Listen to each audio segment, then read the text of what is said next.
ஸ்லாங்கூர் மாநில அரசு கீதா ஸ்லாங்கூர் புத்தக வவுச்சர் திட்டத்தை 6ஆம் படிவ மாணவர்களுக்கும் விரிவுபடுத்தி ஒவ்வொரு மாணவருக்கும் 200 ரிங்கெட் வழங்கப்பட உள்ளதாக மாநில மந்திரி பசார் டத்துஸ்ரீ அமீருடீன் ஷாரி அறிவித்துள்ளார். தகுதியான மாணவர்களுக்கான விண்ணப்ப நடைமுறை வரும் அக்டோபர் மாத இறுதியில் அறிவிக்கப்படும் என்று அவர் மேலும் தெரிவித்தார்.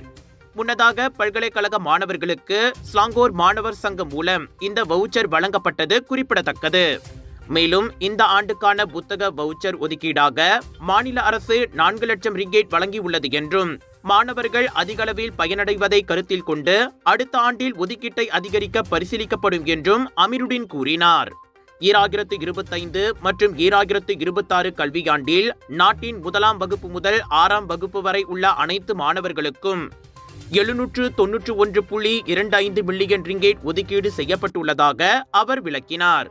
ஸ்லாங்கூர் மாநிலத்தில் இருக்கும் 37 6ஆம் படிவ மையங்களில் பிடிஇ படிக்கும் 5965 மாணவர்களுக்கு 8,94,750 ரிங்கெட் ஒதுக்கப்பட்டது குறிப்பிடத்தக்கது.